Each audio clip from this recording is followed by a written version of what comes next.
Hi everyone. So, as you guys know, if you saw my post asking video ideas, Cinnamon suggested that I should share the lore for my little series. So this is what we'll be doing. I'm splitting these into several parts, one being for main characters and the lore, the second to show the original lore and characters, the OG version, and the third will be a teaser. So with that out of the way, let's get to it. Disclaimer: take this lore with a grain of salt. I'm new to making something that everyone will see, and if you have any ideas, critiques, and suggestions, let me know. Also, I won't tell you what happens to the characters throughout the series because it would spoil it, so I will just give you basic information about them and their personalities.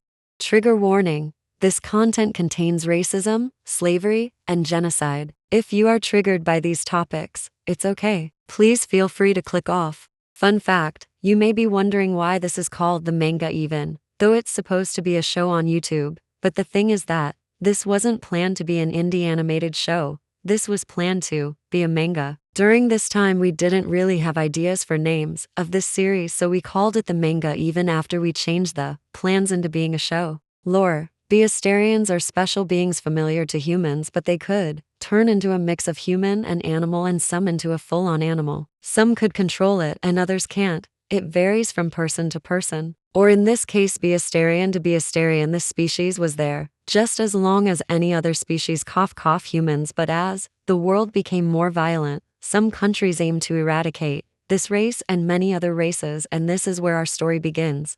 Zeniko is the first main character of this series. He is an armadillo, Beastarian, and lives with his family on a potato farm on an island in Japan. He is a 12-year-old and he is also Japanese. Obviously, Zeniko tends to be very cold and was learned about the concept of discrimination at a young age, making it more easier for him to process it and feeling horrified from that anything would be senseless. Alex is an entertainer and medic for the deep sea circus. It is popular for having a Beastarian, and that Beastarian is her. She was sent to the circus around 2 to 3 years old, which makes her skilled at treating wounds. She is an axolotl Beastarian. She is 13 years old and is American. She is very bubbly and very enthusiastic about her job.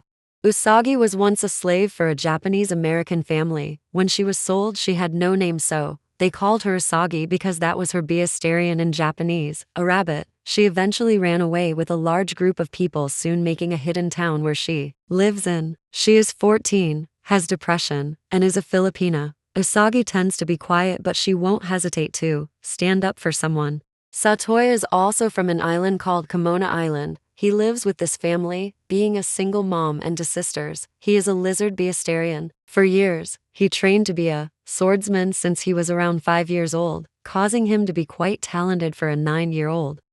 I know I didn't describe his personality, but at this point I don't know how to word Tulin it. is a This 16-year-old counts for harpy the that next once lived in a character. cult disguised to open village for any crossbreed of human and targeted races. At some point, he ran away just to see the outside world despite not being allowed to venture out of the village. When he came back, his family was found dead. He was horrified from this, so he flew back to the mountains out of fear to admit he left.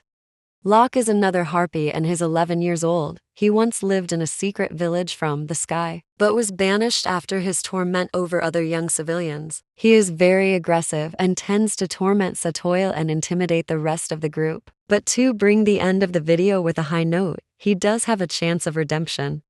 This is the end of the video. Thank you so much for watching, and if you enjoyed this video, please give a like, and if you're invested in this project, please subscribe. Or not, no pressure.